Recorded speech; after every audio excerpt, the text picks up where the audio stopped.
아멘. 앉으셔서 잠언서 2장 1절부터 11절까지 봅니다.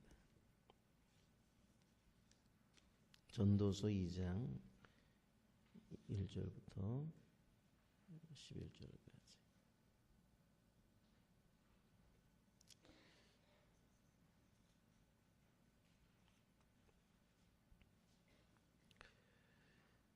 너는 내 마음에 이르기를 내가 시험 삼아 너를 즐겁게 하리니 너는 낙을 누리라 하였으나 보라 이것도 헛되도다.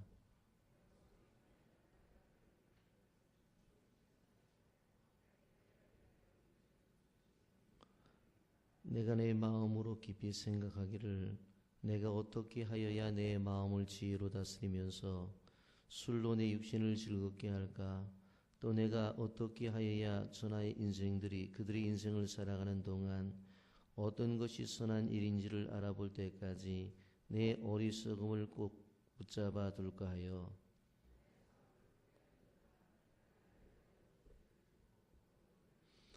여러 동산과 과원을 만들고 그 가운데에 각종 과목을 심었으며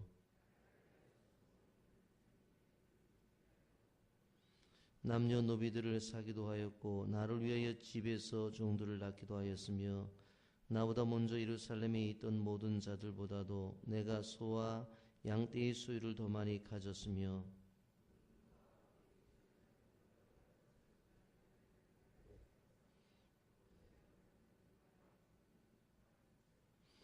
내가 이같이 창성하여 나보다 먼저 예루살렘에 있던 모든 자들보다 더 창성하니 내 지하도 내게 여전하도다.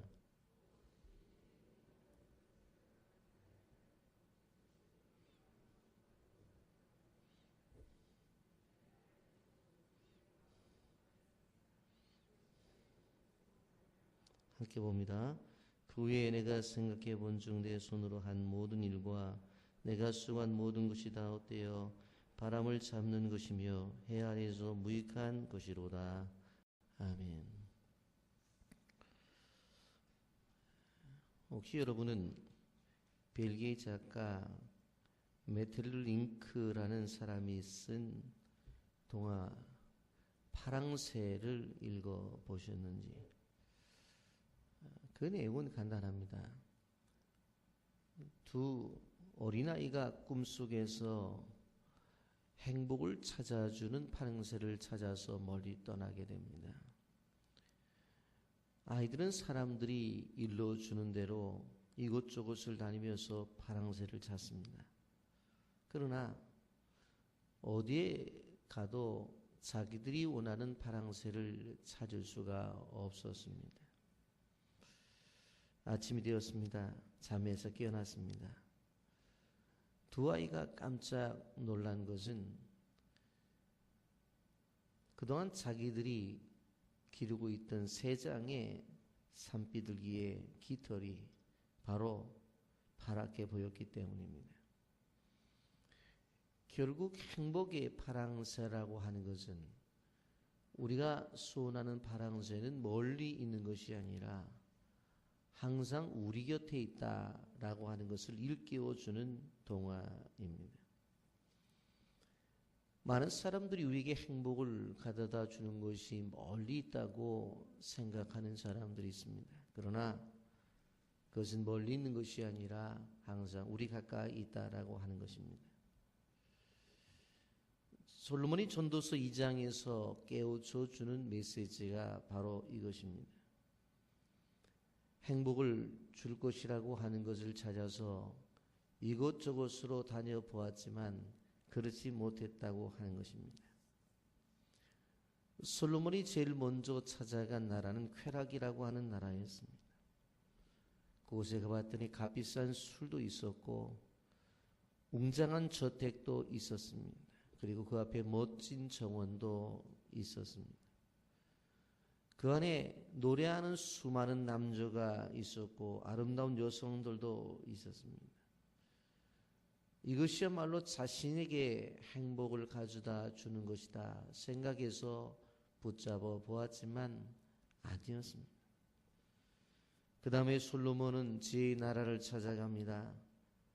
이곳에 아름다운 새가 날고 있으니 이것이야말로 자신에게 행복을 줄 것이다. 그리고 그 새를 잡아 새장에 넣었습니다. 그런데 얼마 안 있어서 그 새가 죽어버리고 맙니다. 그것이 12절부터 17절의 내용입니다. 마지막 세 번째로 솔로몬은 재물의 나라를 찾았습니다. 너무나 풍요로웠습니다.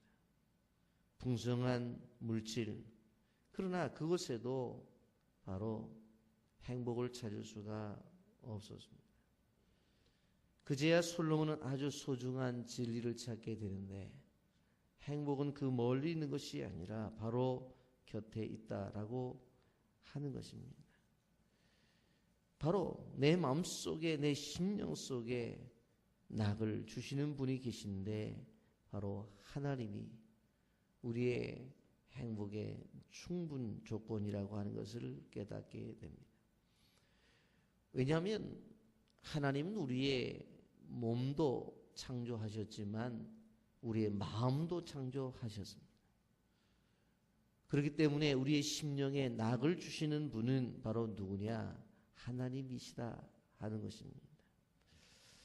그러면서 오늘 말씀 속에서 한 절 한 절 우리가 좀 보게 되어지면 1절에 이렇게 말을 합니다. 나는 내 마음에 이르기를 자 내가 시험 삼아 너를 즐겁게 하리니 너는 낙을 누리라 하였으나 보라 이것도 헛되도다. 나는 내 마음에 이르기를 자 내가 시험 삼아서 너를 즐겁게 하리니 너는 낙을 누리라. 마음을 향해서 뭐라고 말을 해요? 너를 즐겁게 할 테니까 낙을 누리며 살라고 자기 자신을 향해서 이야기를 합니다. 육신을 즐겁게 해보겠다라고 하는 것입니다. 그래서 육신을 즐겁게 하기 위해서 쾌락에 몸을 던져봅니다. 왜요? 낙을 누리기 위해서. 인생의 참된 의미와 인생의 참된 만족을 찾아보기 위해서 행복의 파랑새를 쾌락의 날개에서 이 쾌락의 나라에서 찾아보려고 했습니다. 그러나 결론이 무엇입니까? 보라 이것도 헛되도다. 육신의 쾌락 속에서는 행복을 찾을 수가 없었다고 하는 것입니다. 모여서 웃었습니다. 웃어서 떠들었습니다. 모여서 희낙낙했습니다. 그런데 그것에 대한 평가가 무엇입니까? 2절 말씀에 내가 웃음에 관하여 말하여 이르기를 그것은 미친 것이라 하였고 희락에 대하여 이르기를 이것이 무슨 소용이 있는가 하였다. 지내어 보니까 모여서 웃었고 모여서 깔깔댔습니다. 그리고 모여서 희낙낙했습니다. 그런데 솔로몬은 미친 짓이었다. 그렇게 표현하고 있습니다. 자기에게 유익을 주는 것이 아니었다라고 그렇게 말을 합니다. 쾌락의 내용을 좀 더 구체적으로 설명하죠. 3절에 이렇게 말을 합니다. 내가 내 마음에 깊이 생각하기를 내가 어떻게 하여야 내 마음을 지혜로 다스리면서 술로 내 육신을 즐겁게 할까요? 또 내가 어떻게 하여 천하의 인생들이 그들의 인생을 살아가는 동안 어떤 것이 선한 일인지를 알아볼 때까지 내 어리석음을 꼭 붙잡아 둘까 하여라고 말합니다. 솔로몬이 쾌락을 취하기 위해서 바로 여기에 보면 술을 취한 것을 바라볼 수가 있습니다. 술을 마셔도 보았습니다. 취해도 보았습니다. 제정신을 가지고 할 수 없는 일들을 술 취한 기간에 한번 해보려고 술의 힘을 빌려서 어떻게 해보려고 했습니다마는 그것이 결코 쾌락을 가져다 주지는 못했다는 것입니다. 왜 그렇게 했느냐? 짧은 인생길을 살아가면서 어떻게 해야 진정한 낙을 누릴 수 있는 길인지를 발견하기 위해서 그렇게 했다는 것입니다. 지금으로 말한다면 술뿐이겠습니까? 많은 사람들이 바로 마약도 하고 그리고 더 나아가서 약물로서 자신을 쾌롭게 하기 위해서 이런 방법 저런 방법을 취했겠죠. 그러나 그것으로 인생의 의미를 깨달을 수 있는 것은 아닙니다. 인생의 참된 만족이 어떻게 술에서 찾을 수가 있겠는가? 솔로몬이 그 다음에 한 것이 무엇입니까? 4절 말씀에 이렇게 말합니다. 나의 사업을 크게 하였노라.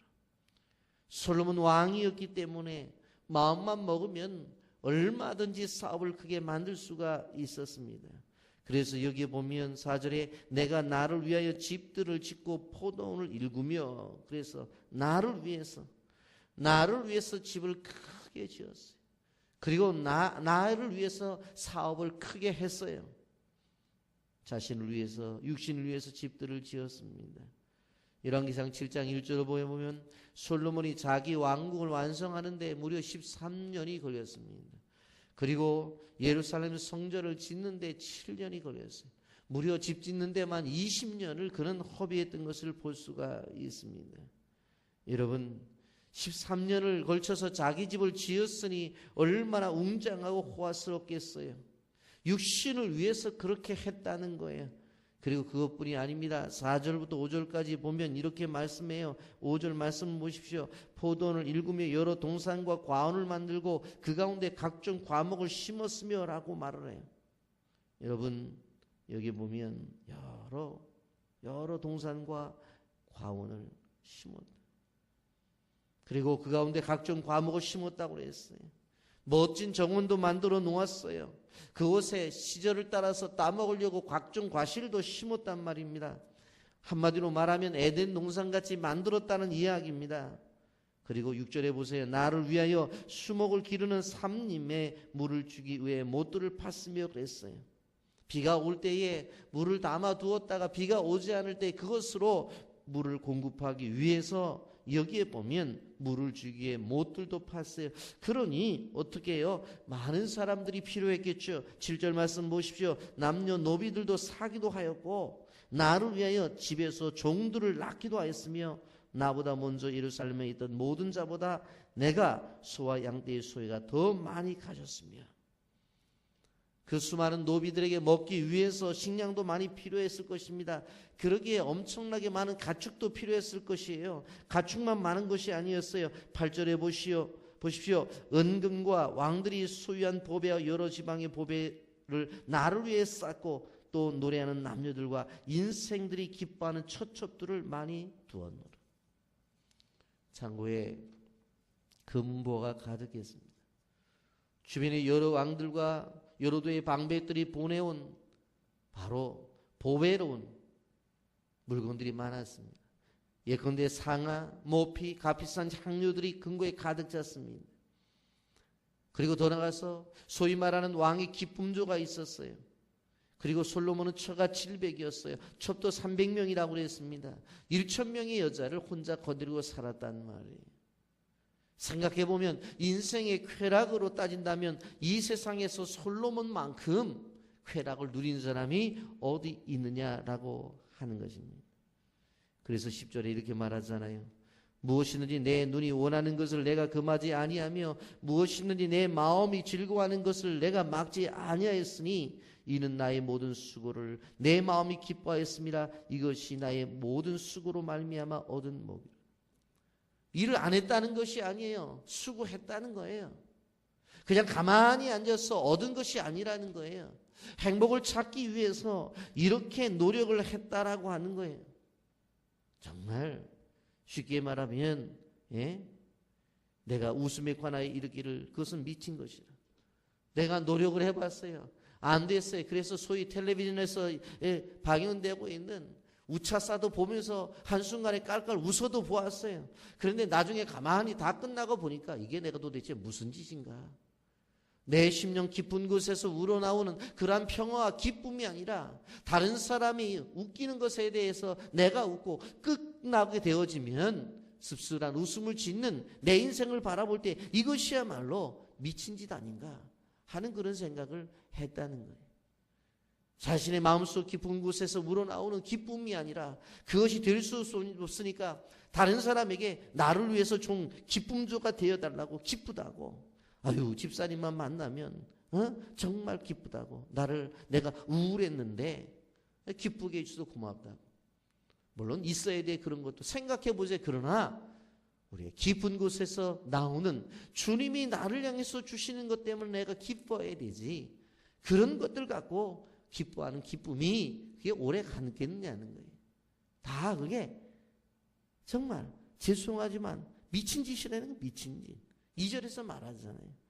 내가 나를 위해서 어떻게 할까? 술도 먹어봤어요. 다 미친 짓이에요. 사업을 크게 해봤어요. 나를 위해서 집도 넓혀봤어요. 포도원도 읽어보고 동산과 과원도 만들어보고 과목도 심어서 때를 따라서 과일도 따먹어봤어요. 편하기 위해서 남녀노비를 사서 일도 시켜보았고, 그리고 소와 양떼 소유도 많게 늘려봤어요. 재산도 많아졌단 말이에요. 그리고 외국에서 그렇게 좋았던 상하도 갖다가 놓아봤고, 그리고 그 지역에서 유명한 지방의 보배들을 갖다 놓고, 이것은 인도산이니 필리핀산이니, 이거는 캄보디아 산이니 그곳에 갔다가 좋은 곳이라고 사다 놨다고 자랑거리로 다 진열장에 집어넣었다고요. 예? 그래서 더 나가서 남들은 여자 하나 모시고 살기도 힘든데 부인을 1000명이나 얻어갖고 살았어요. 한마디로 무슨 얘기입니까? 다 미친 짓이라는 거예요. 해볼 거 다 해봤다는 거예요. 해볼 거. 근데 그것이 진정한 기쁨을 주느냐, 그런 것이 아니라고 하는 것입니다. 그래서 여기에서 그렇게 말씀하고 있는 것입니다. 여기에 11절에 그렇게 말하는 거예요. 그 후에 내가 생각해 본 중 내 손으로 한 모든 일과 내가 수고한 모든 것이 다 헛되어 바람을 잡는 것이며 해 아래에서 무익한 것이로다. 내 손으로 한 모든 일, 수고한 모든 것, 일을 안 한 게 아니라니까요. 했다니까. 일을 이루었지 못한 것이 아니에요. 일을 이루었다니까요. 눈앞에 보인다니까요. 여러분, 집도 넓혔어요. 그리고 일을 해서 사업도 넓혔다니까요. 이것저것에서 좋은 거 다 갖다가 집에 진열장에 놨다니까요. 그런데 그거 다 뭐예요? 해 아래서 생각해 보니까 무익한 것이라는 거예요. 여러분, 솔로몬이 오늘 본문 말씀을 통해서 우리에게 전하고자 하는 것이 뭐예요? 내가 겪은 이 실패를, 하나님의 자녀만큼은 실패를 경험하지 말아라, 그거예요. 이렇게 내가 다 해봤다. 이렇게 해봤는데도 내 인생이 허무하더라. 근데 왜 그 일을 너희들도 가려고 하느냐? 절대적으로 인생의 행복을 육신의 쾌락 속에서 찾으려고 하지 말라라고 하는 것이라. 쾌락에 내 몸을 맡기지 말라는 거예요.